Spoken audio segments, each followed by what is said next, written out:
मेरे बेटे, तुमने ऐसा क्यों सोचा? तुम परीक्षा में पास नहीं हो सके, अगली बार फिर कोशिश करना। तुमने खुदकुशी क्यों की? माँ, आदेश चला गया है। माँ, हाँ माँ, आपका स्वास्थ्य सबसे महत्वपूर्ण है।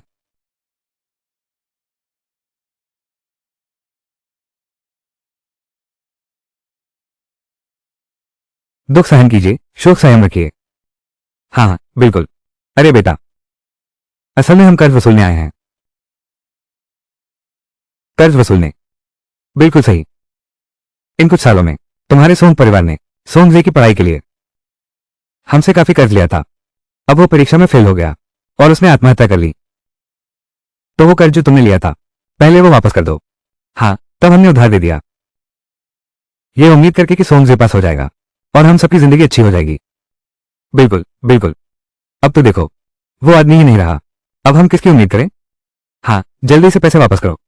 साथ ही ग्रामवासियों, मैं जानता हूं कि कर्ज चुकाना सबसे पहला धर्म है, लेकिन अजय का शरीर अभी ठंडा भी नहीं हुआ और जो ये थोड़ा सा पैसा बचा है, उससे उसका अंतिम संस्कार करना है। यह मेरी समस्या नहीं है। बस आज तो तुम्हें पैसा लौटाना ही होगा। पैसे नहीं है, कर्ज चुकाने के लिए अपनी जमीन दे दो। हाँ हाँ, बिल्कुल सही। तुम्हारा सोंग परिवार, क्या अभी भी 10 एकड़ जमीन नहीं बची है? तो 1 एकड़ जमीन 1 तोले चांदी के बराबर। 10 एकड़ जमीन लगभग काफी होगा। बस बस बस, बहुत हो गया। क्या 1 एकड़ जमीन के लिए सिर्फ एक तांबा? तुम लोग लूटने क्यों नहीं चले जाते? 1 एकड़ जमीन की कम से कम 5 तांबे कीमत है। अगर जमीन से कर्ज चुकाना नहीं चाहते तो कोई बात नहीं, तो फिर तांबे लेकर आओ। अभी चाहिए, अभी पैसे वापस चाहिए। पैसे नहीं है, बस ये जान है। अरे बाप रे, ये तो मौके का फायदा उठाना है। किसने कहा मौके का फायदा उठाना? किसने कहा? कौन बोल रहा है? कौन है? अरे, आ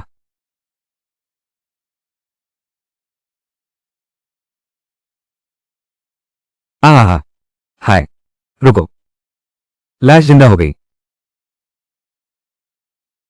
ये खड़ा हो गया। अरे, तुम तो कर्ज वसूलने आए थे ना, पैसे नहीं मिले, तुम इतनी जल्दी क्यों जा रहे हो? Song song song. अरे ठीक है, समझाने की जरूरत नहीं, मैं सब समझता हूं। बस कुछ चांदी के सिक्के हैं ना, कोई बात नहीं। बड़े भैया, घर में अभी कितने पैसे बचे हैं? तुमने मुझे क्या कहा? मैं तुम्हें बड़े भैया कहता हूं।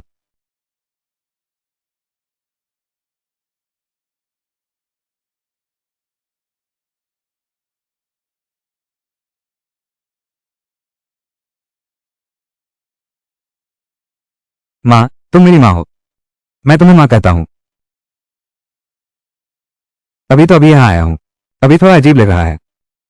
अरे बाप रे, घर में कितने पैसे बचे हैं? चलो पहले उन्हें लौटा देते हैं। वो पैसे तुम्हारे लिए रखे थे, ताबूत खरीदने के लिए। मैं तो मरा नहीं हूं, तुम किसका ताबूत खरीद रहे हो?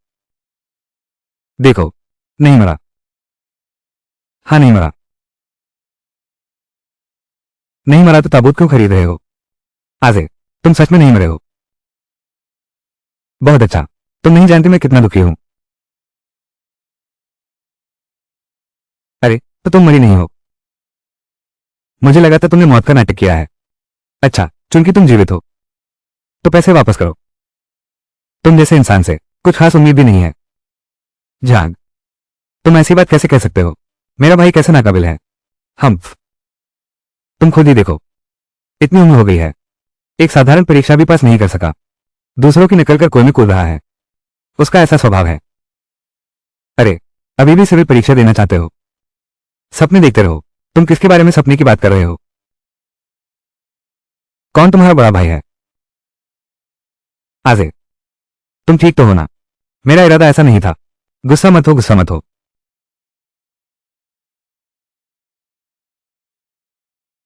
जहांग साहब ने सही कहा, मैं तो समय यात्रा कराया हूं। अब कौन सिविल सर्विस परीक्षा देगा? अरे बाप रे, हमें पहले उनका उधार चुकाना चाहिए। तुम चिंता मत करो, मैं वादा करता हूं, 3 दिन 1002 सिल्वर वापस कमा लूंगा। अरे, तुम्हें और बड़े भाई भाभी को अच्छी जिंदगी दूंगा। 1002? क्या? 1200? 1200? अरे ये सोंग से, क्या तुम्हें लगता है कि वो चांदी सड़क किनारे पड़ा पत्थर है, जितने चाहो उठा लो, जितने चाहो उठा लो। हाँ हाँ हाँ हाँ, बिल्कुल सही। तो पढ़ाई करके पागल तो नहीं हो गया है ना? इतनी बड़ी बात कहने की तूने हिम्मत कैसे की? सोनजे, तुम्हें पता है 1000 तांबे के सिक्के कितनी चीजें खरीद सकते हैं? हाँ, बिल्कुल सही। तुम सब मुझ पर विश्वास क्यों नहीं करते? मैं तुम पर कभी विश्वास नहीं करता। अगर कोई विश्वास नहीं करता तो चलो एक शर्त लगाते हैं। तो चलो एक शर्त लगाते हैं। क्या शर्त लगाएंगे? शर्त यह है कि मैं 3 दिनों में 1000 तोले चांदी लेकर आऊंगा। अगर 1000 तोले चांदी निकाल सको, पहले का उधार चुका दूंगा, सब खात्मा। अगर नहीं निकाल सको तो जमीन से चुकाओगे, एक मुहर के बदले एक तैल। हाँ, एक तैल के बदले।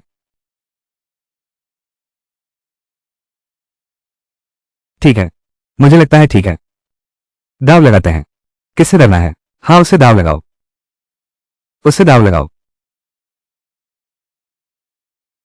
अच्छा, तो फिर दाव लगाते हैं। मैं तो देखना चाहता हूं तुम एक बेकार पड़ाकू हो। 3 दिन में 1000 तोला कमा सकोगे तो मैं भी दाव लगाती हूं। मैं भी। हम सब दाव लगाते हैं। अच्छा, ठीक है, तुम सब दाव लगा रहे हो ना? ठीक है, तो लिखित समझौता कर लेते हैं ताकि बाद में कोई इनकार न कर सके। ठीक है।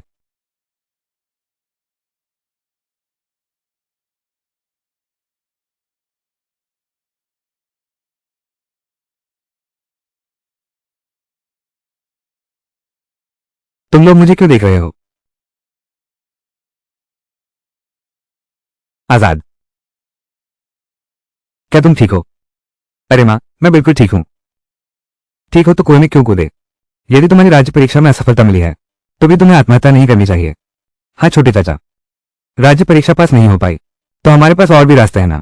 तुम पढ़ने लिखने में सक्षम हो, भले ही अधिकारी न बन सको। हम शहर में जा सकते हैं। किसी का मुनीम बनकर रह गया, वो जिंदगी भी काफी अच्छी थी। अरे बाप रे, मैंने खुदकुशी की कोशिश नहीं की। मैं गलती से कुएं में गिर गया था। आप लोग चिंता न करें, मैं अब राजपथ की परीक्षा नहीं दूंगा। कल मैं शहर जाकर पैसे कमाऊंगा। अजय, तुम तो बस किताबी कीड़ा बने रहते हो। तुम्हें पता ही नहीं पैसे कमाना कितना मुश्किल है। हमारा पूरा परिवार पूरे साल मेहनत करता है, तब जाकर 10-20 रुपए ही कमा पाता है। और तुम कहते हो 3 दिन में 1000 रुपए कमा लेंगे। ये तो भगवान के बस की भी बात नहीं है। हाँ अजय, तुमने हमारी जमीन को दांव पर लगा दिया। अगर हार गए तो फिर हमारा गुजारा कैसे होगा? भैया, माँ, भाभी, तुम लोग चिंता मत करो, ये दांव मैं हरगिज नहीं हारूंगा। मैंने पहले ही सोच लिया है ये पैसा कहाँ कमाना है। तुम लोग घर पर बस मेरी अच्छी खबर का इंतजार करो।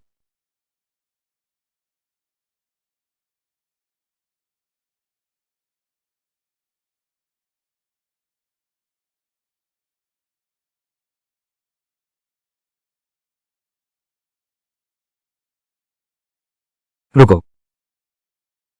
तुम कौन हो? मेरा नाम सोमजे है। तुम्हारे मालिक से मिलना है। एक बड़ा सौदा करने आया हूं। अंदर जाने की कृपा करें, सूचना दे दें।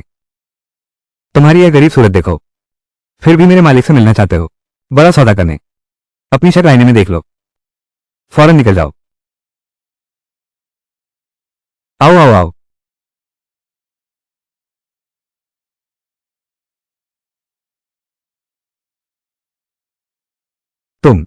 तुम्हारी मेरे पर हाथ उठाने की हिम्मत। मैं तुम्हें मारता हूं। ये तुम्हारे भले के लिए है, मेरे भले के लिए। बिल्कुल सही। सोचो तो, मैं तुम्हारे मालिक से मिलना चाहता हूं। एक सौदे के बारे में बात करनी है जो उन्हें मालामाल कर सकता है। खूब कमाई होगी। क्या तुम अंदर जाकर उन्हें सूचना नहीं दोगे? क्या तुम उन्हें यह मौका गंवाने दोगे? बड़ी कमाई का यह सुनहरा मौका। जब तुम्हारे मालिक को पता चलेगा, क्या वो तुम्हें पीट देगा? आधा मार डालेगा। क्या ये क्या वह? जल्दी जाकर सूचना दो, जल्दी जल्दी जल्दी जल्दी।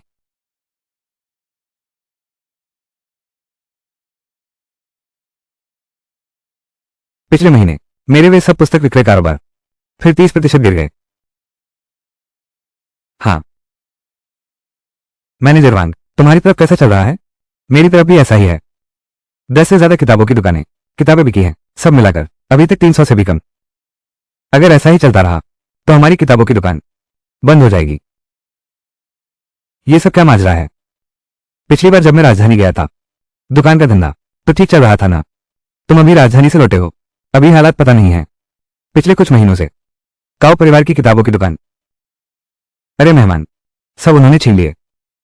दाम गिराना, लेकिन सिर्फ लिपिक ढूंढना, 10,000 शब्दों की किताब नकल करना। मजदूरी का खर्च तो 1-2 तोले से ज्यादा ही होगा, फिर उसमें तरह तरह के खर्चे जोड़ दो, फिर तो कमाई बिल्कुल नहीं बचती। कुमारी जी, पिछले साल पहले 6 महीनों में पश्चिम प्रांत में टिड्डियों का प्रकोप हुआ था। काऊ परिवार ने मौका पाकर वहां अपने लोग भेजे भर्ती करने के लिए, स्थानीय प्रभावित लोगों को किताबें नकल करने का काम देने, लेकिन मजदूरी देते समय। इसलिए काऊ परिवार की प्रेस अभी जो किताबें बेच रही है उनकी लागत हमसे काफी कम है। आपदा पीड़ितों को लिपिक बनाकर आधी मजदूरी देते हैं। क्या ये काऊ परिवार, क्या तुम मेरी मुसीबत का फायदा उठा रहे हो? तुम्हें कोई हद नहीं सूझती। अरे मालिक, मालिक, दरवाजे पर एक विद्यार्थी आपसे मिलने आया है। वो एक बड़े सौदे की बात करना चाहता है। विद्यार्थी? कैसा विद्यार्थी? फटेहाल कपड़े, लेकिन लेकिन रौबदार हैं। रौबदार हैं, हाँ, उसे अंदर आने दो।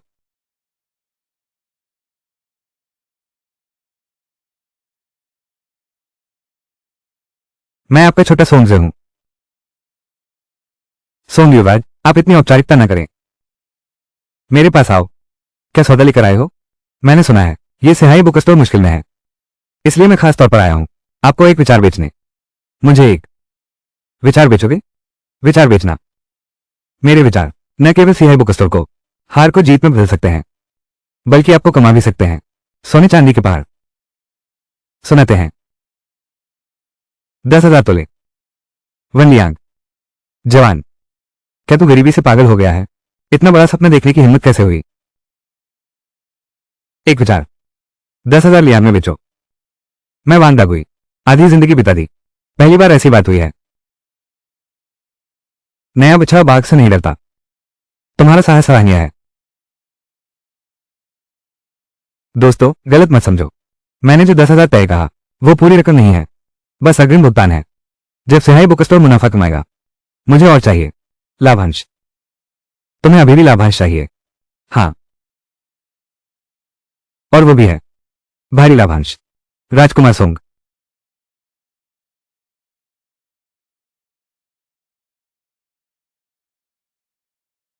राजकुमार सोंग, कृपया निश्चिंत रहें। हमारा शेन परिवार हमेशा ईमानदारी से काम करता है। तुम्हारा क्या विचार है? बेझिझक कहो, खुलकर बताओ। अगर तुम प्रेस को मुनाफा दिला सकते हो तो मैं तुम्हें बेइंतहा पुरस्कृत करूंगा। मुझे शेन साहब पर पूरा भरोसा है।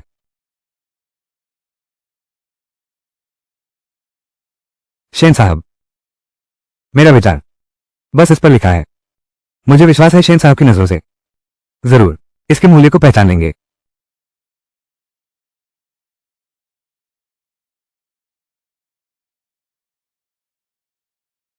मूवेबल टाइप प्रिंटिंग,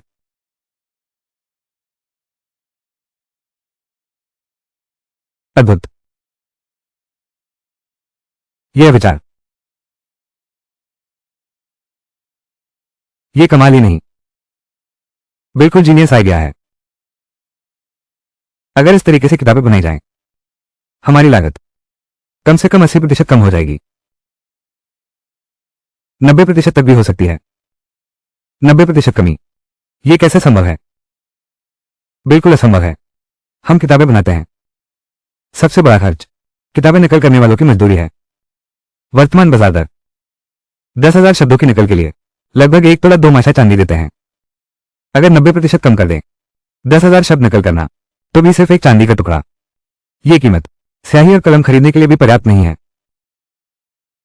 किताबें नकल करने से पैसे नहीं कमाए जा सकते, बल्कि पैसे ऊपर से खर्च होते हैं। बिल्कुल सही। नुकसान का काम कोई भी नहीं करेगा। हाँ, आप सब ठीक कह रहे हैं। यह किताब नकल करने की मजदूरी वास्तव में बहुत बचत नहीं होती। इसलिए मेरा विचार है, बिल्कुल नकल न करें। यह किताबें नकल करने के लिए किसी को किराए पर लेने जैसा है। यह मजदूरी, क्या यह बचत नहीं होगी? नकल नहीं करेंगे, फिर किताबों के शब्द कहां से आएंगे? क्या वे आकाश से गिरेंगे? सॉन्ग गोंगजी, मुझे लगता है तुम्हारी नजरें काफी साफ हैं। वो मूर्ख भी नहीं लगता, लेकिन जो बातें वो कहता है वे इतनी बेतुकी क्यों हैं? मेरे ख्याल से वो पूरा मूर्ख है। अभी कहा एक विचार 10,000 टाइल के लिए बेचा, अब फिर कह रहा है किताब बनाने के लिए लेखक की जरूरत नहीं। यह ऐसा है जैसे नहाने के लिए पानी न इस्तेमाल करना। क्या फर्क है? बकवास मत करो। राजकुमार सोम का विचार उनके विचार के अनुसार करो। सच में पृथ्वी पिकार की जरूरत नहीं, और बहुत बेहतर कर सकते हैं। किताब बनाने की गति। फाकिन सही कहते हैं। राजकुमार सोम का विचार बिल्कुल सही। 10,000 सोने के बराबर। सच में या झूठ? आप धोखा न खाएं। क्या क्या आप मेरी पहचान पर संदेह करते हैं?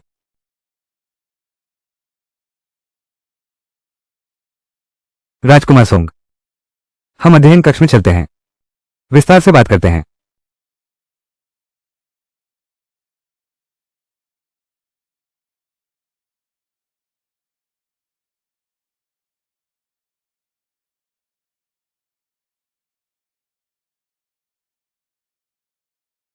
राजकुमार सोंग, तुम्हारा यह विचार, मैं इसे खरीदने के लिए 10,000 तले खर्च कर सकता हूं, लेकिन दीर्घकालिक लाभांश 30%। तुम्हारा दिल बहुत काला है। आगे चलकर तुम्हें कुछ भी नहीं करना पड़ेगा, फिर भी तुम इतना हिस्सा ले लोगे। बिल्कुल भी ज्यादा नहीं है, क्योंकि मेरी यह मूवेबल टाइप प्रिंटिंग तकनीक सिर्फ तुम्हें ही बेची जाएगी, किसी और को नहीं बेची जाएगी। बस तुम्हें गोपनीयता बनाए रखनी होगी। आगे चलकर तुम्हारी सहाय बुक कंपनी की किताबें दुनिया भर में बिक सकती हैं, और साथ ही सभी प्रतिद्वंद्वियों को हरा सकती हैं। आगे चलकर तुम्हारा बाजार पर एकाधिकार होगा। पैसा कमाना तो खाने से भी आसान है। अरे, मेरी यह प्रिंटिंग तकनीक बस मेरा पहला विचार है। अगर हमारा सहयोग अच्छा रहा तो मेरे पास दूसरा भी है। तुम्हारे पास दूसरा विचार है। मेरा ये दूसरा विचार पहले विचार से कहीं बेहतर है। ज्यादा कमाई। सच में या झूठ?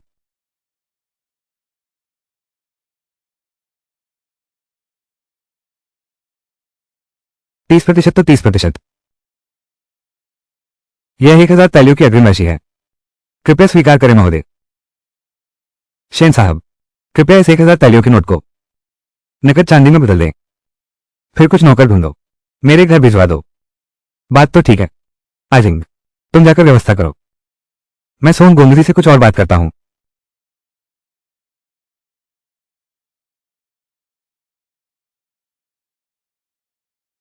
ठीक है।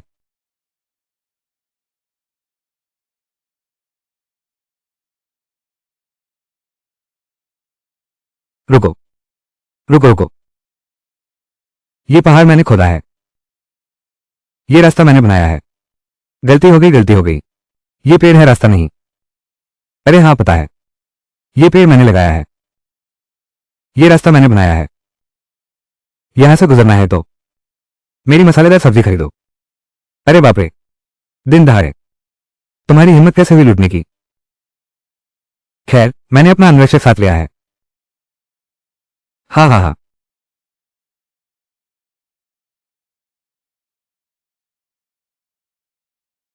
कितना बेईमान है। तुम मुझसे भी तेज दौड़ सकते हो। अरे भाई, चुपचाप पैसे छोड़ दो। पैसे छोड़ दो, हम तुम्हें जाने देंगे।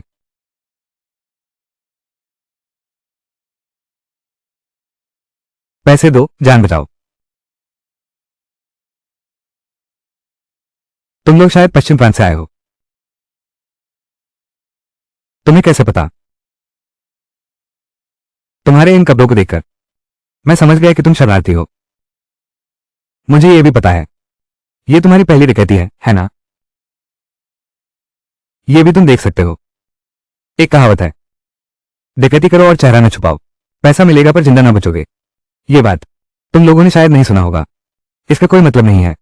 अरे मतलब यह है कि एक बार डाकू का चेहरा देख लिया तो सरकार पकड़ लेगी, फिर वो वांटेड हो जाएगा, और फिर सिर कलम कर दिया जाएगा। सिर कलम कर दो। तुम हमें डरा मत रहे हो ना? अरे मैं तुम्हें डरा नहीं रहा हूं, मैं तुम्हें चेतावनी दे रहा हूं। हमें चेतावनी। डाकू मत बनो।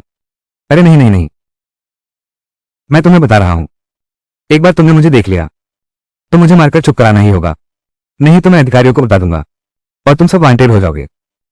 जल्द ही तुम्हारी गर्दन काट दी जाएगी। ये बात सही लगती है? अरे नहीं, तुम्हें मुझे मारने की जरूरत नहीं है। फिर क्या हुआ? अरे बाप रे, क्योंकि भले ही तुम मुझे मारो या ना मारो, तुम फिर भी वांटेड हो जाओगे। अरे देखो, तुमने मेरे कुछ आदमियों को छोड़ दिया। अंदाजा लगाओ वे वापस जाकर क्या करेंगे? यकीनन सबसे पहले अधिकारियों को खबर करेंगे। अरे हाँ, उनके द्वारा अधिकारियों को सूचना देने के बाद तुम सब फिर भी वांटेड हो जाओगे। फिर मुझे मारने और न मारने में क्या अंतर है? हमने तो पहली बार डकैती की है, कुछ भी लूटे बिना ही वांटेड हो जाएंगे। ये तो बहुत घाटे का सौदा है। मेरी पत्नी और बच्चे सब मेरा इंतजार कर रहे हैं। मैं एक वांटेड अपराधी बन जाऊंगा, फिर वे क्या करेंगे? हाँ बॉस, मैं भी वांटेड नहीं बनना चाहता।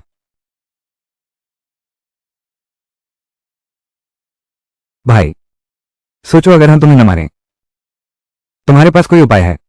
हम कैसे भगोड़े न बने? तुम मुझसे पूछ रहे हो?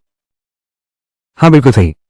तेरे कपड़ों को देखकर साफ पढ़ा लिखा लगता है, तुम्हें जरूर पता होगा।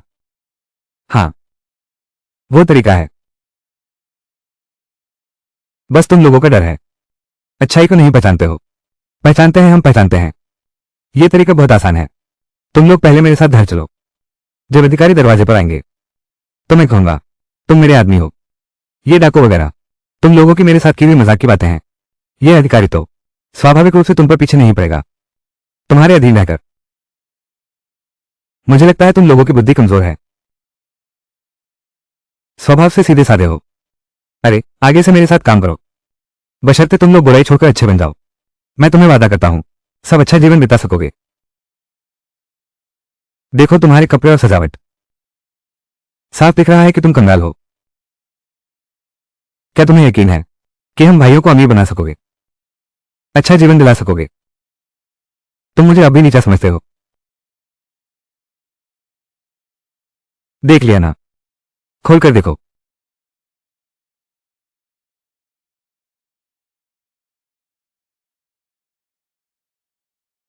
अरे बाप रे, हाँ हाँ हाँ हाँ,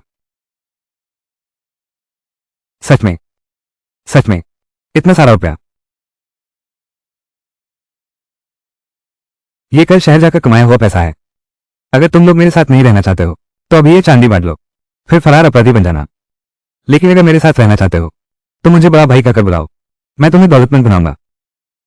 हाँ,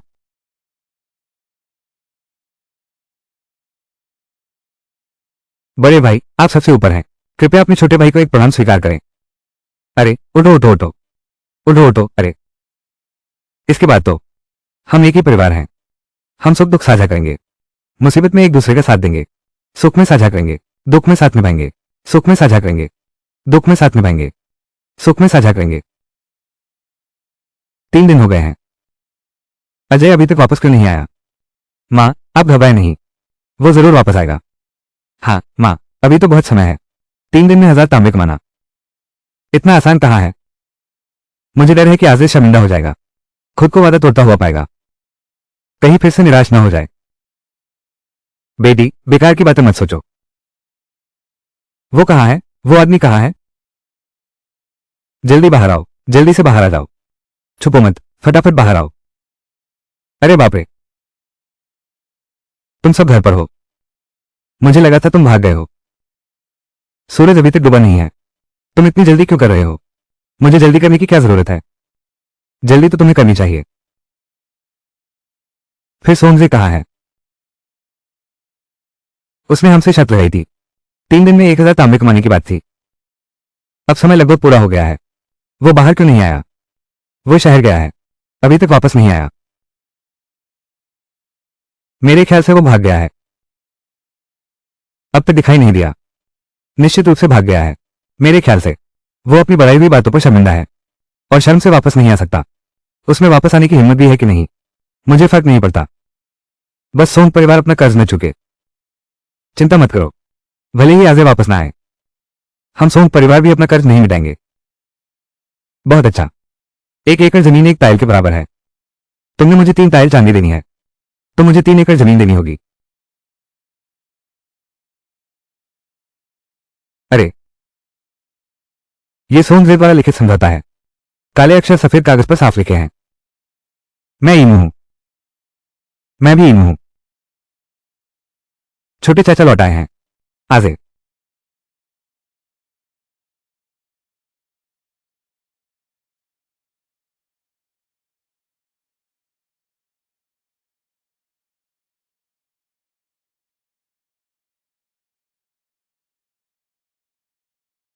मैं वापस आ गया हूं।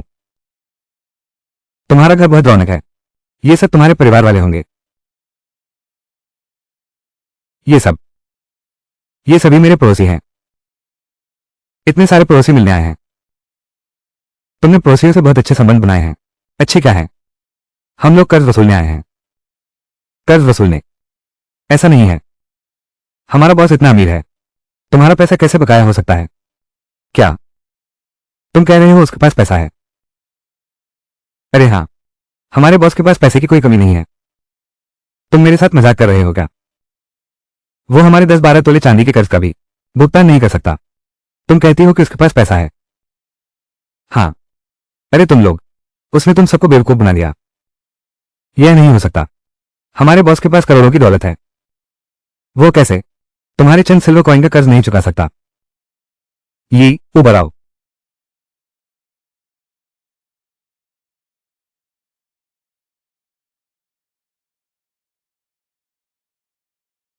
ये चांदी है। इसमें चांदी भरी हुई है। पूरे 1000 तोले चांदी। इस डिब्बे की चांदी किसकी है? मेरी। मजाक कर रहा हूं। ये तो हमारे बॉस का है। यह नामुमकिन है। वो एक गरीब छात्र है जो अभी फेल हुआ है। इतने सारे रुपयों से कहां से मिले? इसमें भरा हुआ है, पक्का पत्थर है। तुम हमें बेवकूफ बना रहे हो। मान लो सोहनजी सच में सक्षम है 3 दिनों में भी 1000 तैलियां कमाना। ये तो उनके सोंग परिवार की सारी संपत्ति मिलाकर अभी तक 100 तैलियां भी नहीं है। भले ही वो बैंक से कर्ज लेने भागे, इतना कर्ज मिलना भी असंभव है। क्या ये चांदी है? देख लो तो पता चल जाएगा।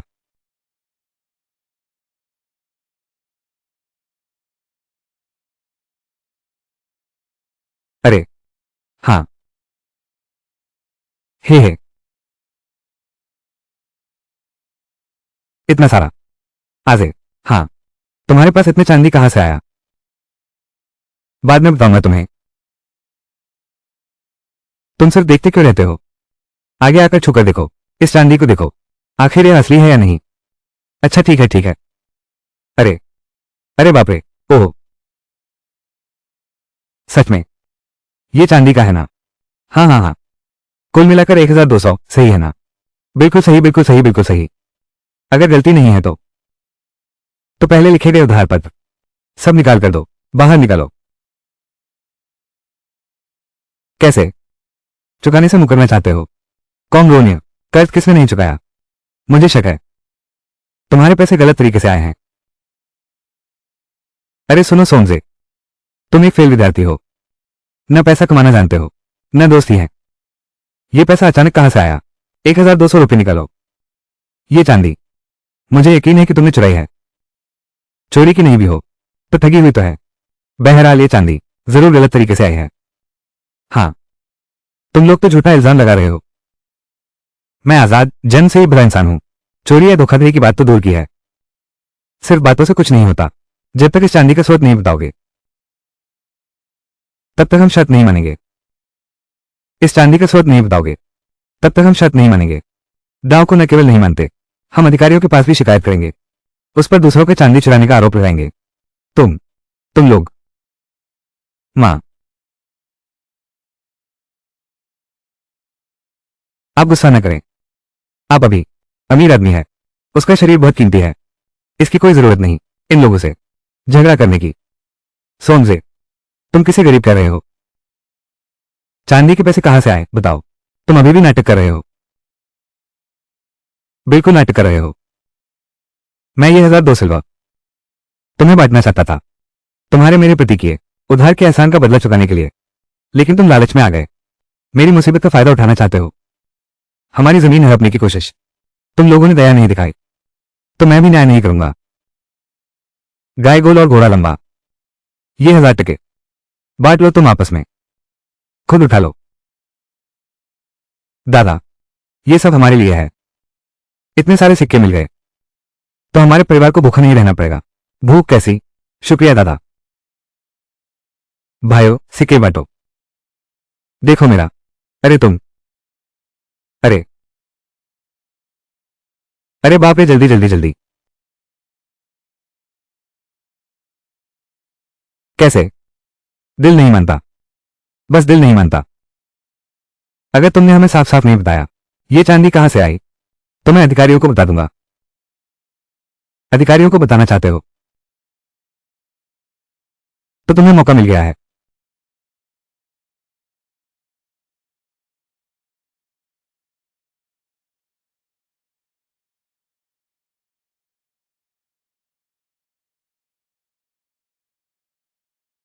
कुंवर क्या तुम ठीक हो? मैं बिल्कुल ठीक हूं। तुम ही सुन साहब हो। सुनते हैं घर लौटते समय तुम्हारी लूटपाट हुई। अरे ये सब गलतफहमी है। अरे जिन लुटेरों की बात कर रहे हो दरअसल वे सब मेरे आदमी हैं। वे बस मुझे लेने आए थे। मजाक में एक बात कह दी। कौन जानता था कि शेन परिवार के नौकर उसे सच मान बैठेंगे। मैंने मुंह भी नहीं खोला था कि वे सचमुच भाग गए। हम सब बड़े भाई के आदमी हैं। हे हम सब बड़े भाई के आदमी हैं। गलतफहमी गलतफहमी। अच्छा ऐसी बात है। मैं तो व्यर्थ में डर गया। चूंकि सब गलतफहमी है तो फिर कोई बात नहीं। कुमारी सिंह, राजकुमार सोंग, मैं अब विदा लेता हूं। एक मिनट रुकिए कप्तान महोदय, मैं अधिकारियों से शिकायत करना चाहता हूं। अच्छा तुम किस बारे में शिकायत करना चाहते हो? सोमजे, उसके पास बहुत सारा अज्ञात स्रोत वाला चांदी है। कुल मिलाकर 1000 तोले से भी ज्यादा है। वो शहर गया था और 1000 तोले चांदी लेकर आया। हमें शक है कि उसने चांदी चुराई है। तुम झूठे आरोप लगा रहे हो। हमारे आ जाए कैसे चुरा सकता है दूसरों का सोना? क्या ये झूठा आरोप नहीं है? कृपया महाशय होगा, जांच करके पता चल जाएगा। राजकुमार सोंग, मुझे याद है मेरे पिता ने आपको दिया था 10,000 सोने के सिक्के। ये सिर्फ 1000 तांबे कैसे हैं? 10,000 तांबे। अरे वाह मिस सिंह, क्या तुम जानती हो क्या कहते हैं, धन को प्रदर्शित नहीं करना चाहिए। यह 1000 तांबे भी प्रदर्शित हो गया। क्या सच में? इस 1 लाख टके को छुपाने से डरते हो? 1 लाख टका? हाँ, ये युवती, तुम कहती हो तुम्हारे पिता ने उसे 1 लाख टके दिए। बस करो कुंवर सोंग, मेरे पिता के साथ एक बड़ा सौदा हुआ है। ये 10,000 तुले हैं, सिर्फ अग्रिम भुगतान है। और भी है, और भी है। सच में यह झूठ? और भी है, और भी। ठीक है, तुम लोग जानते ही हो सोंग साहब का पैसा कहां से आया। फिर भी क्या तुम अधिकारियों को बताना चाहते हो? हे भगवान, नहीं बताना, नहीं बताना। हम नहीं बताएंगे। सोंगजे, नहीं। देखो, हमने किया है इतने सालों का पड़ोसी रिश्ता। मुझसे ज्यादा घुलने मिलने की कोशिश मत करो। मेरा तुम लोगों से कोई भी रिश्ता नहीं है। पहले की शर्त कागज पर साफ साफ लिखा है। इनकार मत करो। नहीं नहीं नहीं नहीं नहीं नहीं। हाँ, हम इनकार नहीं करते। हम इनकार कैसे कर सकते हैं? हाँ हाँ हाँ, है ना? आजे, धीरे चलना। अरे चलो चलो चलो। श्री सोंग, ये सब तुम्हारे परिवार वाले हैं ना? क्या? यह मेरी माँ है। माँ? हाँ हाँ हाँ, माँ। बस इतना ही। माँ को बुलाने का तरीका, बस बुलाने का तरीका अलग है। अरे चाची जी नमस्ते। अरे हाँ हाँ हाँ। अरे हाँ हाँ हाँ, ये मेरी बड़ी भाभी हैं। सब मेरे साथ ही चलते हैं। कामचोर भाइयों, दादा भैया, भाभी जी नमस्ते। सुश्री सिंह नमस्ते। सुश्री सिंह नमस्ते।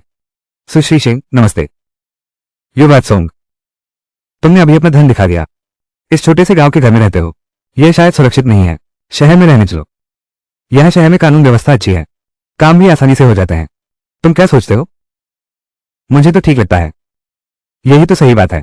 और मेरा घर, कुछ खाली पड़े मकान बिल्कुल उपलब्ध हैं। तुम एक खरीद लो। ओह, मैं समझ गया। तुमने अभी सबके सामने कहा कि मेरे पास 10,000 टाइल हैं। असल में तुम मेरे लिए मुसीबत खड़ी कर रहे थे, है ना? नहीं नहीं, मैं तो एक विद्वान व्यक्ति हूं। मैं तुम्हारे लिए गड्ढा कैसे खोद सकता हूं? तुम भी विद्वान हो, यह तो स्वाभाविक है। मैं तो राजकीय विद्यालय का छात्र हूं। चरित्र की बात है, पूरी तरह से विश्वसनीय। ताई शुयुआन, इस दुनिया में स्त्री और पुरुष बराबर हैं। महिलाएं न केवल पढ़ सकती हैं, बल्कि अधिकारी भी बन सकती हैं। यहां तक कि कई महारानियां भी हुई हैं।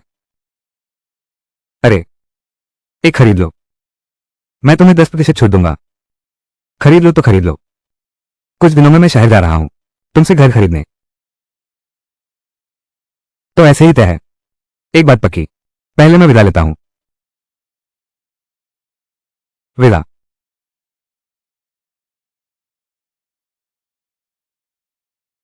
अरे बाप रे। अरे, तुम लोग भी पहले वापस जाओ। पहले घर की व्यवस्था कर लो, फिर मेरे पास आना। बॉस, हम सबको वापस जाने की जरूरत नहीं। और सुनो, ये चीज 2 भाई ले जाए तो काफी है। बचे हुए भाई तुम्हारी सुरक्षा करना। हाँ हाँ हाँ हाँ हाँ, दादा हमारा पैसों का पेड़ है। बिल्कुल कोई गलती नहीं होनी चाहिए। बिल्कुल बिल्कुल बिल्कुल सही। बस यही करते हैं। आजाद, तुम शेन परिवार के साथ आखिर क्या सौदा कर रहे हो? 10,000 ताका कैसे कमा सकते हो? मेरा अनुमान है अजहर निश्चित ही सोने का ढेर पा गया है। हे, सोने का ढेर कहाँ होता है? मैंने तो सिर्फ सोम परिवार को एक विचार बेचा है। विचार? हाँ, विचार भी पैसे से बिकते हैं।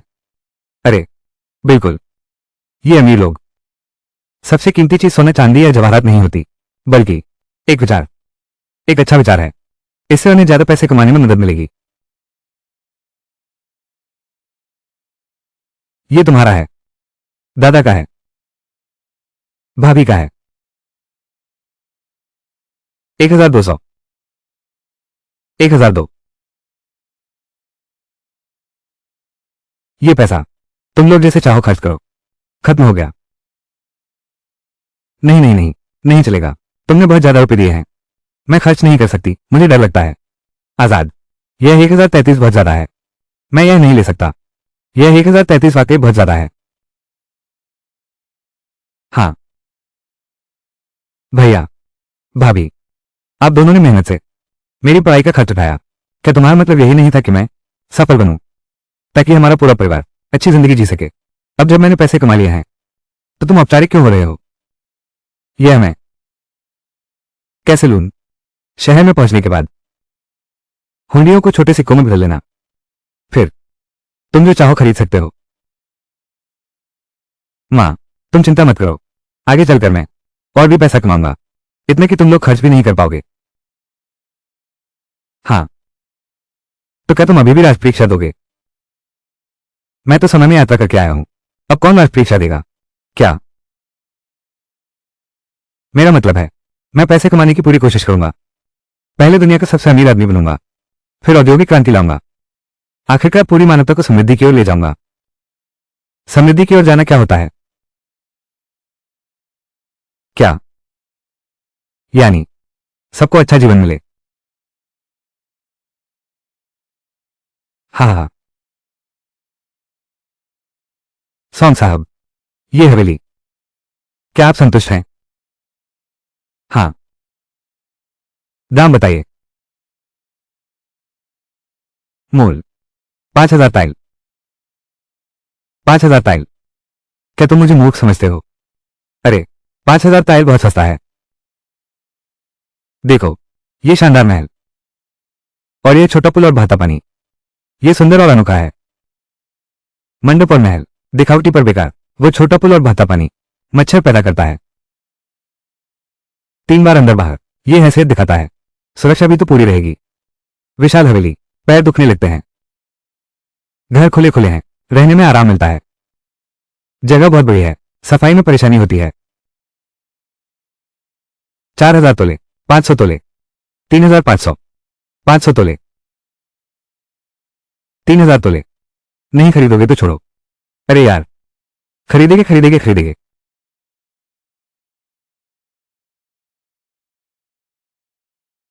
डील पक्की। अरे बैठो बैठो बैठो बैठो बैठो।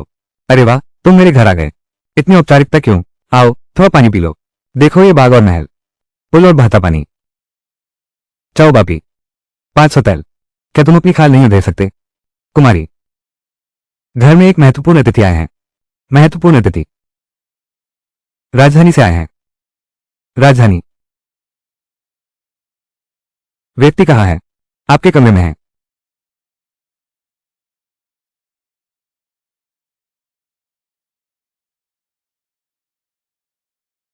साधारण महिला शेंजिंग, राजकुमारी महारानी को प्रणाम। बस करो, दिखावा मत करो, जल्दी से आकर बैठो। महारानी, मैं तुम्हारे लिए बहुत बेकरार थी। पर तुम्हारी हिम्मत भी बहुत है। राजधानी से चुपके से भागने की हिम्मत कैसे हुई? किसने कहा मैं चोरी से भागा हूं? मैं तो पिता महाराज के आदेश पर हूं। गुप्त रूप से जनता की स्थिति जांचने निकला हूं। गुप्त रूप से जांच? बिल्कुल सच कह रहा हूं। पिता महाराज ने कहा था, आम लोगों की पीड़ा नहीं समझोगे, इसलिए उन्होंने मुझे जनता की स्थिति देखने भेजा है। साथ ही उनके लिए प्रतिभाओं की खोज करने का काम भी है। प्रतिभाओं की खोज? हाँ। सम्राट को लगता है केवल परीक्षाओं पर भरोसा करने से बहुत सारी उपयोगी प्रतिभाएं छूट जाती हैं। कुछ लोग पढ़ाई में अच्छे नहीं होते। अगर उन सबको आम लोगों की तरह मिला दिया जाए तो ये राजदरबार की बहुत बड़ी क्षति होगी। हाँ, महाराज वाकई में दूरदर्शी हैं। तो अगर मैं दरबार के लिए प्रतिभाओं की सिफारिश करूं तो क्या मुझे इनाम मिलेगा? बिल्कुल मिलेगा। अगर तुमने सच में काबिल इंसान की सिफारिश की है तो पिताजी तुम्हें जरूर भारी इनाम देंगे। क्या बात है, ये तो सहयोग हो गया। मैं हाल ही में ठीक एक काबिल शख्स को खोजा है। कैसा काबिल शख्स? उसका नाम सोमजे है। वो एक अनुत्तीर्ण विद्यार्थी है। बहुत बहुत पैसा कमाया। बिल्कुल ऐसे ही। तुम्हारा मतलब है ये सोमजे 10,000 ताइल की कीमत पर तुम्हारे पिता को एक आइडिया बेचा? बिल्कुल सही। और यह आइडिया तुम्हारे घर को रोजाना ढेर सारा पैसा कमाता है? बिल्कुल सही। वो व्यक्ति कहाँ है? इस बात का जिक्र आते ही मेरा खून खौल उठता है। उसने अभी अभी 500 तांबे के सिक्के खर्च करके मेरे हाथों से एक बड़ी हवेली खरीद ली है। अभी शायद वो मदिरालय में जश्न मनाने गया होगा। मदिरालय? हाँ। मुझे उससे मिलवाओ।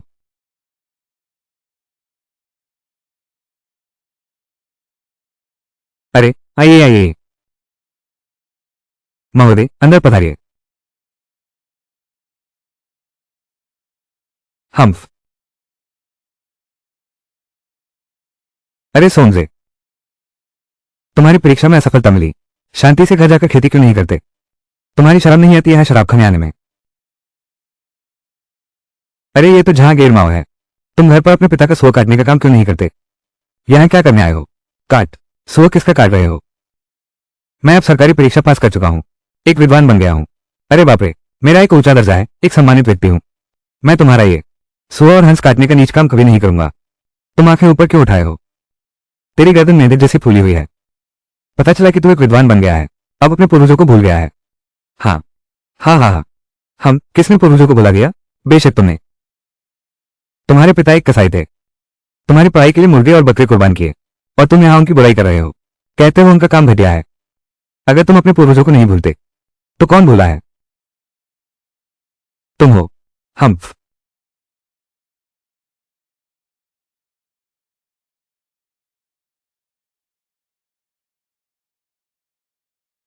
अरे सोमजे, तुमने तो राजकीय परीक्षा भी नहीं दी, इतने सारे व्यंजन क्यों मंगवाए? क्या तुम्हारे पास भुगतान करने के लिए पैसे हैं? कौन कहता है कि वो भुगतान नहीं कर सकता? उसकी तो कमर पर धन का भारी बंडल बंधा है। ये कौन है? अरे हे। श्रीमती सिंह, आप व्यक्तिगत रूप से कैसे आ गई? आप कौन हैं? मैं कसाई जहां का बेटा हूं। पहले मैं अक्सर अपने पिता के साथ आपके महल में मांस पहुंचाने जाता था। ओह, मुझे याद आया। तुम्हारा नाम जहांगीरमाव है ना? हे, हाँ हाँ बिल्कुल सही। अब मैं शिव हूं। हम्फ। दिंग गोंगजी। और ये है मेरे ताइशुआन के सहपाठी दिंग तीसरे गोंगजी। अरे दिंग गोंगजी, बहुत खुशी हुई। आओ बैठो बैठो।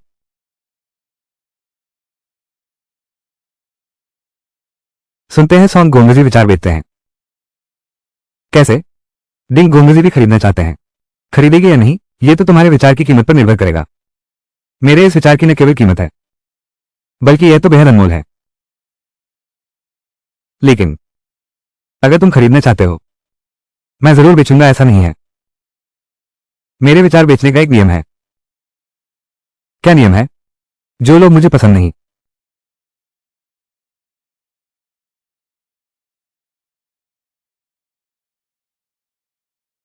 वाह, सम्राट हरा, ये औरत मर्द का भेष धारण किए हुए है।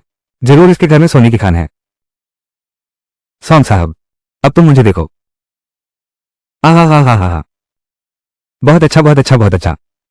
अरे पता नहीं डिंग साहब, किस तरह का विचार खरीदना चाहते हैं। तुम्हारे विचार भी प्रकारों में बनते हैं, वो तो निश्चित है। ऐसे विचार तो अनगिनत हैं, हर एक का अपना अलग उपयोग है। मैं नहीं जानता कि तुम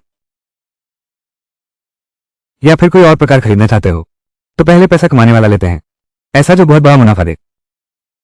फिर बड़ी रकम कितनी होती है? कम से कम सालाना 10 लाख तांबे के सिक्के। 10 लाख तांबे के सिक्के, इतने सारे 10 लाख तांबे के सिक्के। 10 लाख तांबे के सिक्के, ये कितना होगा? कोई समस्या नहीं। 1 लाख तेल की अग्रिम राशि। सोमजे 1 लाख तेल, कोई बात नहीं। 1 लाख तो 1 लाख सही।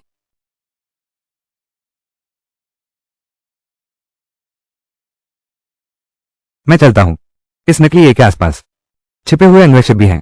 लगता है उसके घर में सिर्फ खान ही नहीं है, तुम्हारा दर्जा भी असाधारण है। मुझे उसकी ऊन अच्छी तरह से लेनी होगी। राजकुमार सोंग, कृपया अपने विचार बताएं। यहां बहुत लोग हैं और कान भी। चलो कहीं और बात करते हैं। अरे 1 मिनट रुको।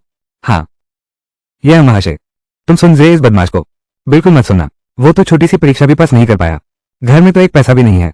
उसके पास पैसे कमाने का क्या विचार होगा? वो एक धोखेबाज है। बिल्कुल सही। अगर उसे पैसा कमाना आता तो वो इतने फटे कपड़े कैसे पहन सकता है? अगर मेरे पास पैसा कमाने का अच्छा विचार होता तो मैं निश्चित रूप से उसे अपने पास रखता, फिर उसे कम दाम में दूसरों को क्यों बेचता? सब लोग कहते हैं, है ना? बिल्कुल सही। राजकुमार सोंग, सब कहते हैं कि तुम एक धोखेबाज हो। तुम्हें कैसा लगता है? अरे ऐसे लोग भी होते हैं। अरे वो तो सीखते ही नहीं, अपनी बेइज्जती खुद बुलाते हो। जहां गेरमाओ, तुम कहते हो कि मैं धोखेबाज हूं। तुम्हारे पास क्या सबूत है? क्या सबूत चाहिए? प्राचीन कहावत है, असामान्य घटना में अवश्य कोई रहस्य होता है। तुम तो विचारों से पैसा कमा रहे हो, ये तो सामान्य नहीं है। और तुम तो बहुत ज्यादा मान रहे हो, 10,000 तक की मांग कर रहे हो। अरे मैं समझ गया, तुमने कभी देखा ही नहीं और कहते हो मैं झूठा हूं। यही तुम्हारा कारण है ना? बिल्कुल सही। जब तक तुम अपना विचार नहीं बताते, सब लोगों को सुनने दो। देखें तुम्हारा विचार 10,000 तोले के लायक है या नहीं। मेरा विचार सुनो। तुम जैसे मूर्ख को समझ नहीं आएगा। तुम कहते हो मैं मूर्ख हूं। अरे मैंने तुम्हें गाली नहीं दी, तुम तो पहले से ही मूर्ख हो। अगर तुम्हें विश्वास नहीं है तो मैं तुम्हें साबित करके दिखा सकती हूं। ठीक है, तुम कैसे साबित करोगी? ये चॉपस्टिक देख रहे हो ना? मैं तुमसे 10 तोले चांदी की शर्त लगाता हूं कि मैं इस चॉपस्टिक को 5 तोले में बेच सकता हूं। 5 तोले? मजाक कर रहे हो क्या? एक चॉपस्टिक 5 तोले में बेचोगे? मैं मजाक नहीं कर रहा। यह है मेरी चॉपस्टिक, मैं इसे 5 तोले के दाम पर बेच सकता हूं, और वो भी यहां बैठे किसी अजनबी को। जहां गेरमाओ, क्या तुम मुझसे शर्त लगाने की हिम्मत रखते हो? हम, ठीक है, शर्त लग गई। अगर तुम ये चॉपस्टिक बेच सको, मैंने तुम्हें 10 तोले सोना न सिर्फ हारा है, आज से मैं तुम्हारा उपनाम भी अपनाऊंगा। अरे रुको जरा, मेरा उपनाम अपनाने की जरूरत नहीं। मुझे तुम जैसा मूर्ख बेटा नहीं चाहिए। बकवास बंद करो। हा हा हा हा, जल्दी बेचो। अगर तुम बेच नहीं पाए तो न सिर्फ तुम मुझे 10 तोला हारोगे, बल्कि सबके सामने मानना होगा कि तुम एक धोखेबाज हो। ठीक है? सुनो, यहां मौजूद सभी लोग, जो कोई भी 5 तोला में ये चॉपस्टिक खरीदेगा, मैंने जीते हुए 10 तोले चांदी उसे दे दी। अरे ये तो बहुत अच्छी बात है। अरे सच में 5 तोले चांदी? 5 तोले चांदी में कोई चॉपस्टिक क्यों खरीदेगा? ये 10 तोले जो है चांदी किसकी है? बिल्कुल सही। इस तरह आने जाने में 5 तोले का शुद्ध मुनाफा। फिर हम किस बात का इंतजार कर रहे हैं? खरीदो खरीदो खरीदो, मुफ्त का मौका हाथ से जाने दे कैसे? जल्दी करो।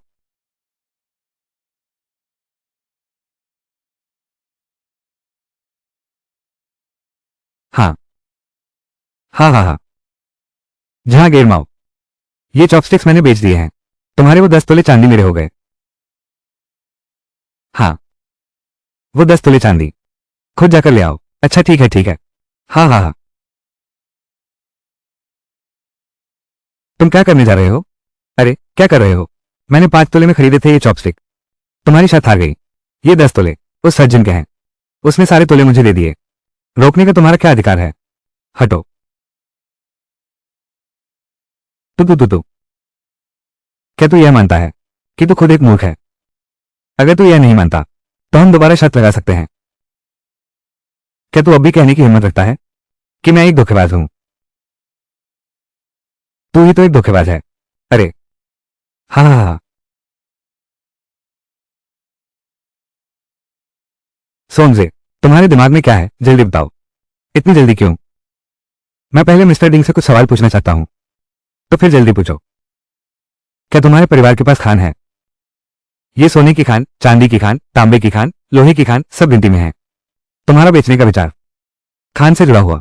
अगर घर में खान हो तो मेरा यह विचार खान से जुड़ा हुआ है। अगर खान ना हो तो अरे तो मैं फिर बदल देता हूं। बदलने की जरूरत नहीं। मेरे पास सिर्फ खजाने ही नहीं है, बल्कि बहुत सारे हैं। तुम सीधे अपनी बात कहो। सिस, मेरा यह विचार थोड़ा जटिल है। सिर्फ मेरी बातों से थोड़े समय में तुम्हारे लिए इसका सार समझना मुश्किल होगा। 3 दिन बाद मुझसे मिलने आना। मैं तुम्हें एक खास चीज दिखाऊंगा। खास चीज? मेरे विचार के अनुसार बनाई गई यह बड़ी खास चीज।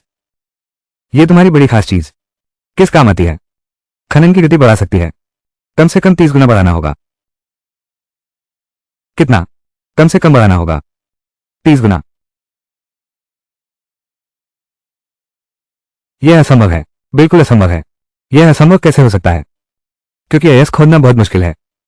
मेरे घर में पहले एक लोहे की खान थी। वे सभी खनिक हर कोई दिन रात एक करके काम करता था, फिर भी सिर्फ 100 किलो ही निकाल पाते थे। अगर तुम 30 गुना बढ़ा सको तो वो 10,000 किलो से ज्यादा होगा। तुम्हें पता है 10,000 किलो कितना होता है? मुझे बिल्कुल पता है, चूंकि तुम जानते हो।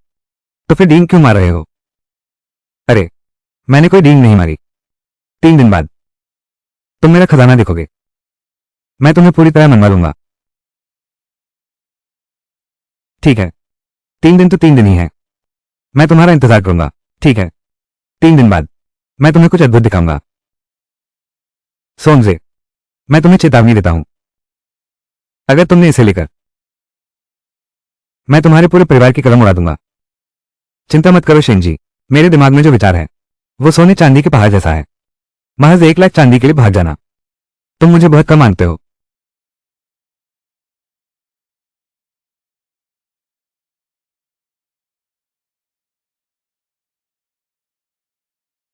अरे लाओ माँ, तुम कहो। बॉस ने हमें ये पाउडर लाने को कहा है। इसका क्या उपयोग है? ये पूछने की क्या जरूरत है? निश्चित रूप से दवा बनाने के लिए। ये सामग्री एक साथ मिलाकर क्या दवा बना सकते हैं? तो मैं नहीं जानता। बड़े भाई से पूछो। अरे बॉस, हाँ तुम कहो। ये सब कुछ मिलाकर क्या सच में दवा बन सकता है? बिल्कुल सही। ये चीज सिर्फ दवा ही नहीं, हर बीमारी का इलाज है। इतना अद्भुत। बिल्कुल सही। ये चीज अगर आग के संपर्क में आती है तो आसपास की हर चीज को सीधे स्वाद पहुंचा देती है। तुम कहो, क्या ये हर बीमारी का इलाज है? हनी, हाँ हाँ हाँ। तो ये सचमुच हर बीमारी का इलाज है। तो सभी लोग स्वर्ग से धार गए। फिर बीमारी का इलाज किसका कर रहे हो? अरे हाँ हाँ हाँ, यही वो खजाना है जिसके बारे में तुम बात कर रहे थे। बिल्कुल सही। देखो, इसे इतने कसकर क्यों लपेटा है? अरे अरे हटो हटो हटो हटो हटो। इसे नहीं खोला जा सकता। ये पूरा पैकेज वही खजाना है जिसकी मैं बात कर रहा था। इसे एक बार खोल दिया तो बेकार हो जाएगा। ये तो बस एक संकट थैला है। ये खनन की गति बढ़ा देता है। तुम्हें अभी पता चल जाएगा। गाय गोल और घोड़ा लंबा।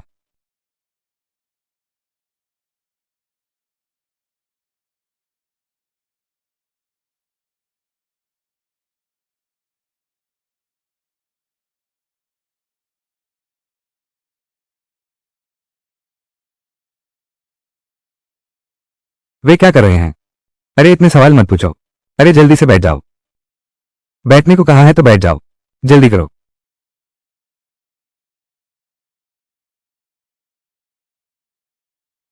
अरे अरे अरे,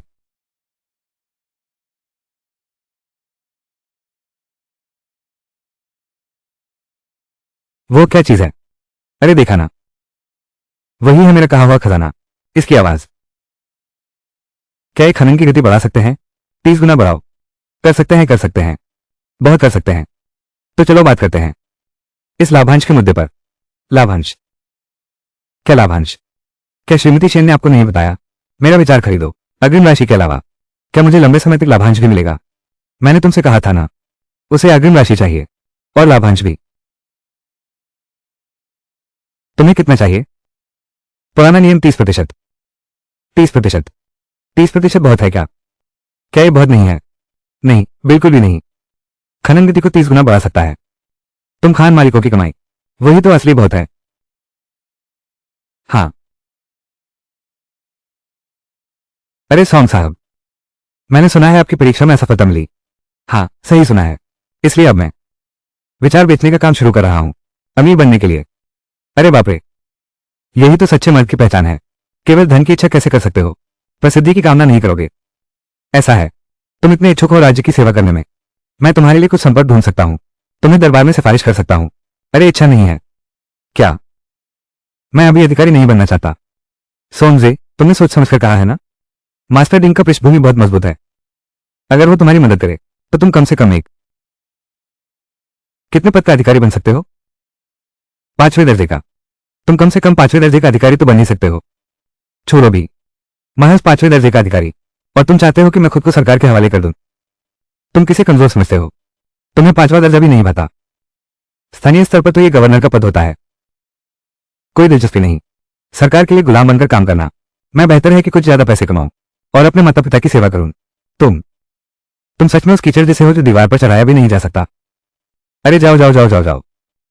हे, वो श्रीमान ओझा, मैंने 30% लाभांश की बात कही थी। तुम क्या सोचते हो? 30% हिस्सा कम नहीं है। मुझे वापस जाकर पिताजी की आज्ञा लेनी है। अच्छा, तो मैं प्रतीक्षा करूंगा श्रीमान दिन के शुभ समाचार की।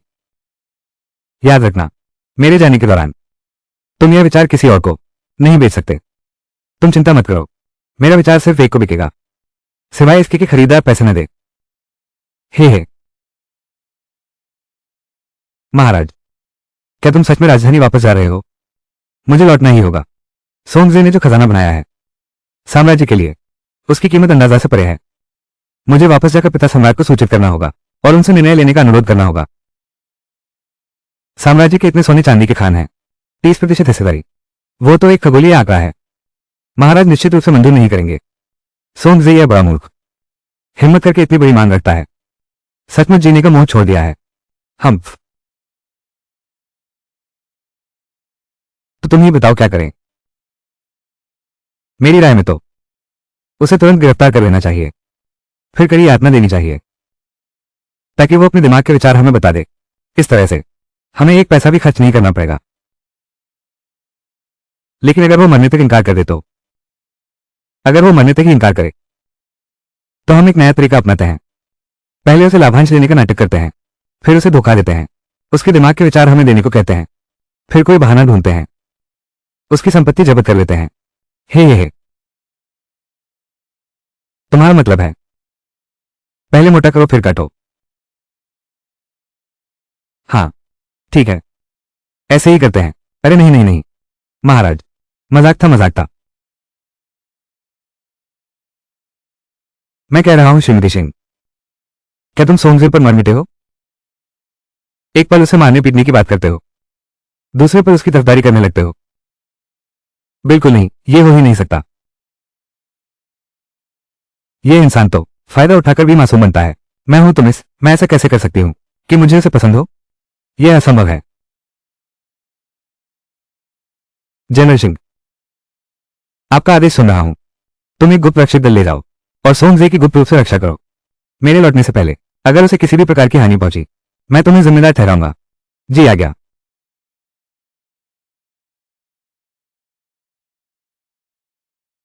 मैंने कभी सोचा नहीं था कि मेरे जीते जी गांव से बाहर निकल पाऊंगी, शहर में जाकर बस पाऊंगी। अरे बाप रे, मां, यह सब अजय की कामयाबी का नतीजा है। अगर पता होता कि वह इतना कमाएगा, हमें उसे पढ़ने नहीं देना चाहिए था। पढ़ने भेजकर उसे पढ़ाई से क्यों रोका? यह पढ़ाई तो समय की बर्बादी है, पैसे की भी बर्बादी है। हम लोगों को अजय को छोटे से ही व्यापार में लगाना चाहिए, ताकि घर के लिए पैसा कमा सके। बकवास बंद करो। अगर आजाद ने पढ़ाई नहीं की होती तो क्या उसका दिमाग इतना तेज होता? भाभी सही कह रही हैं, ये परीक्षा न दो, लेकिन पढ़ाई तो करनी ही होगी, नहीं तो आगे चलकर हिसाब तक नहीं लगा पाओगे। अरे भैया भाभी, जब हम शहर पहुंच जाएंगे, तुम दोनों जल्दी एक बच्चा पैदा करना, चाहे भतीजा हो या भतीजी। मैं सबसे अच्छे शिक्षक को बुलाऊंगा उन्हें पढ़ाने के लिए। जाओ जाओ जाओ, तुम पहले खुद की चिंता करो। हाँ, अब हमारे पास पैसा है, अब एक अच्छी लड़की ढूंढने का समय आ गया है। शादी कर लो, जल्दी नहीं है, पहले पैसे कमाने पर ध्यान दो। अरे वाह, कैसे नहीं जल्दी है, तुम भी छोटे नहीं रहे। जरूर शादी करके घर बसाना होगा और काम धंधा शुरू करना होगा। हाँ, तुम यहां क्यों आए हो? मैं तुम्हारे छोटे भाई के लिए रिश्ता लेकर आई हूं। रिश्ता? हाँ, बिल्कुल सही। ये है जमींदार फांग। श्री फांग के पास सैकड़ों एकड़ उपजाऊ जमीन है। ये फांग कुलीन परिवार का सदस्य है। ये फांग कन्या शिक्षित और समझदार है। वो कोमल और गुणवान है। बस आजे को चाहिए। यदि तुम फांग परिवार में दामाद बनने को राजी हो जाओ तो यह एक बड़े ओहदे पर पहुंचने जैसा होगा। क्या दामाद बनना? तुमने मुझे दामाद बना दिया। अरे, दामाद होने में क्या बुराई है? कितने लोग मेरे दामाद बनना चाहते हैं। मैं तो उन्हें देखती भी नहीं। तुम देखो या न देखो, मुझे इसे क्या लेना देना। जहां कहते हैं तुमने पढ़ाई की है, पैसे कमाना भी आता है, इसलिए मैं यहां आया हूं। देखो तुम योग्य हो या नहीं। हाँ, देखो मैं योग्य हूं या नहीं। तो अब तुमने देख लिया, कैसा लगा? हाँ, दिखने में ठीक है, बस संस्कारों की कमी है।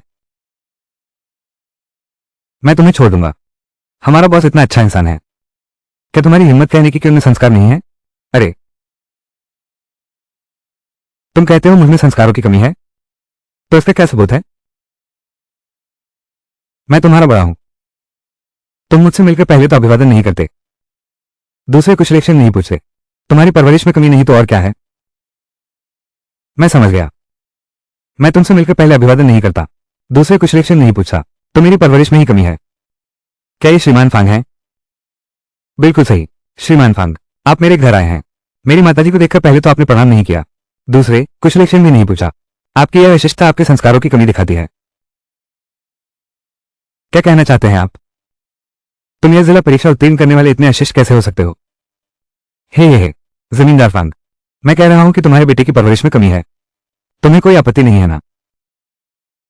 मैं तुम्हारे बेटे की परवरिश में कमी है। क्या ये तुम नहीं हो?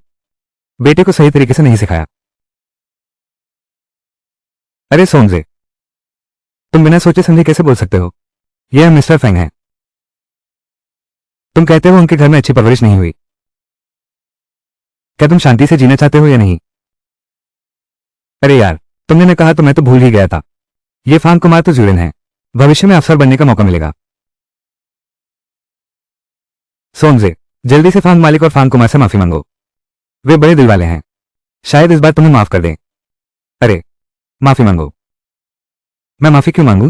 अरे तुमने कुत्ते की तरह उस अच्छे इंसान को काटा। अच्छाई और बुराई में फर्क नहीं समझते। मैं तो तुम्हारी भलाई के लिए शादी का प्रस्ताव लेकर आया था। क्या तुम मेरी मेहरबानी न समझो तो कोई बात नहीं, लेकिन तुम्हारे मजाल के बड़े साहब का अपमान करो? तुम्हारी जुबान बहुत गंदी है।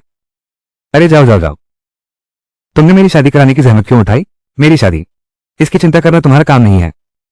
तुम, मुझे लगता है तुम हो बेवजह दखल देने वाला। जल्दी चलो, यहां तुम्हारा स्वागत नहीं है। जल्दी निकलो यहां से, यह बहुत ज्यादा है। तुम सचमुच बहुत ज्यादा कर रहे हो। हम ये हिसाब बाद में करेंगे। अगली बार मौका मिला तो उन्हें सबक सिखाएंगे। जल्दी चलो, चलो। मालिक फांग, जल्दी चलो, चलते रहो। पिछले महीने हमारे काउ परिवार की प्रेस ने जितनी किताबें बेची वो पहले से लगभग दोगुनी थी, और कमाई हुई चांदी भी पूरी तरह से दोगुनी हो गई है। बेटा, आंखों में हमेशा चांदी न देखा करो। हमारा सबसे महत्वपूर्ण काम अभी पैसा कमाना नहीं है, बल्कि शेन परिवार की सिहाई बुकस्टोर को बर्बाद करना है। हाँ हाँ, बिल्कुल सही।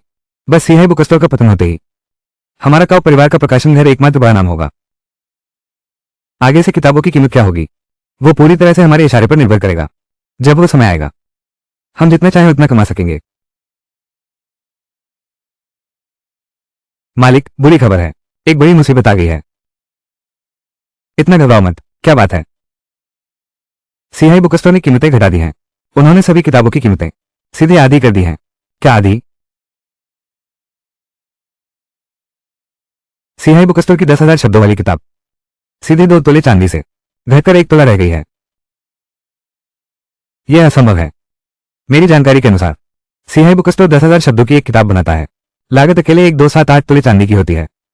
अगर वे आधी कीमत लें किताबें बेचकर, जितनी ज्यादा बिकेंगी उतना ज्यादा नुकसान होगा। उन्होंने ऐसा क्यों किया? इसका कारण साफ है। सिहाई बुकस्टोर के सारे ग्राहक हमने छीन लिए हैं। शेन वांजिन बर्दाश्त नहीं करेगा बैठे बैठे मरना। वो हमसे कीमतों में मुकाबला करना चाहता है, हमसे कीमतों में टक्कर लेना। हम पीड़ितों से किताबें नकल करवाते हैं, इसकी लागत उनसे कहीं कम है। वो हमसे कैसे मुकाबला करेगा? हम शेन परिवार की नींव को कम मत समझो।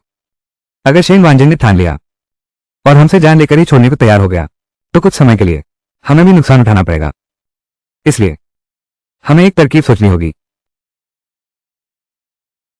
पिताजी, मेरे पास एक शानदार योजना है। क्या शानदार योजना है? क्या सीहाई बुक स्टोर किताबें घाटे में नहीं बेच रहा? तो फिर हम उनकी किताबें खरीद लेंगे। सब खरीद लो, उनकी किताबें खरीद लो। हाँ, क्योंकि वे किताबें घाटे में बेच रहे हैं। जितनी ज्यादा बिकेंगी, बस हम पागलों की तरह किताबें खरीदते रहें। जल्द ही वे टिक नहीं पाएंगे।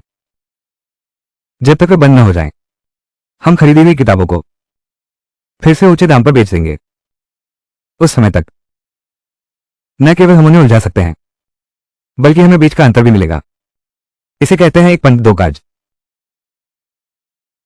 हाँ, बहुत अच्छा। वाह, क्या शानदार योजना है।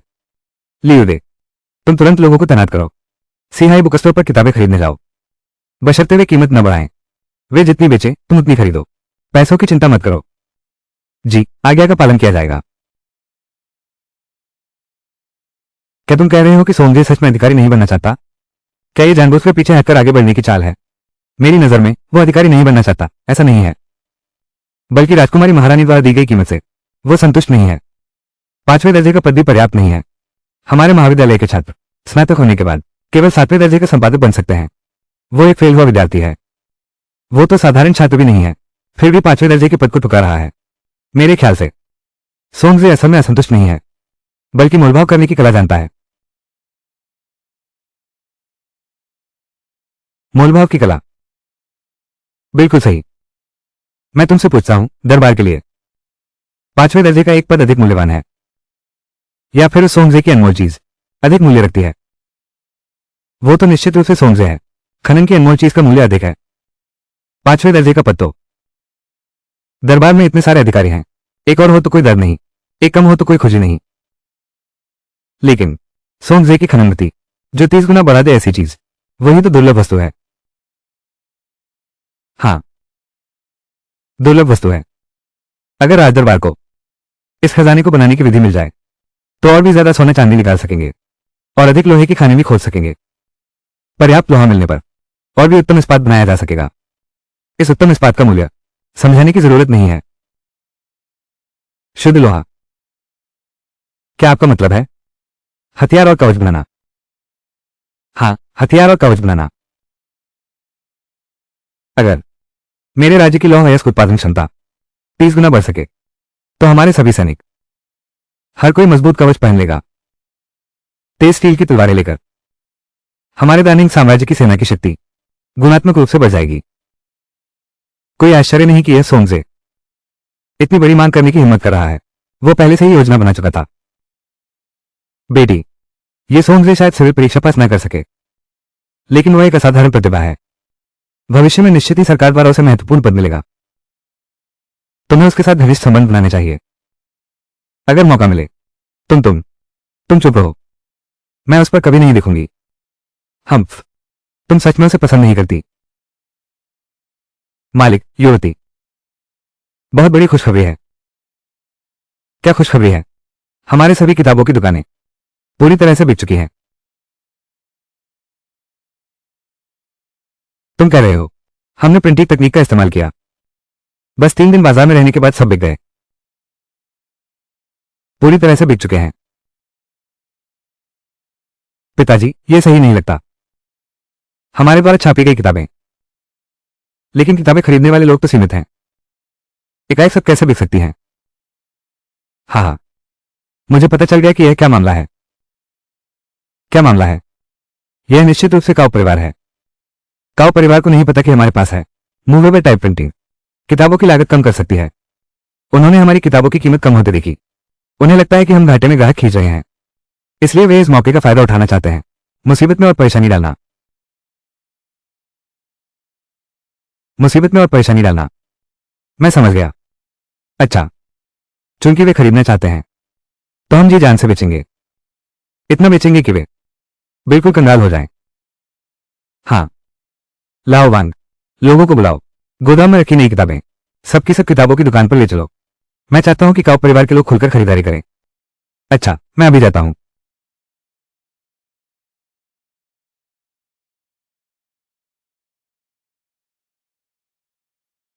पिताजी, मामला ठीक नहीं लग रहा। क्या ठीक नहीं है? हमारे गोदाम की नकदी लगभग खत्म हो गई है, लेकिन सिहाई बुक स्टोर की नई किताबें अभी भी लगातार आ रही हैं। सच में? बिल्कुल सच।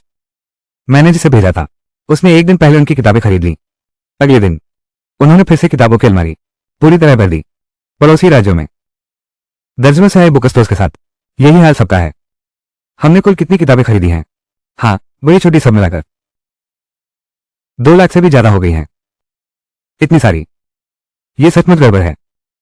सिहाई बुक स्टोर्स, छोटी अवधि में यह बिल्कुल असंभव है, इतनी नई किताबें बनाना। मुझे भी यह अजीब लगता है। कुछ दिन पहले मैंने जानकारी जुटाने के लिए लोग भेजे थे, ये देखने के लिए कि शेन परिवार आखिरकार क्या रहा है। क्या कुछ पता चला? अभी तक कोई परिणाम नहीं है।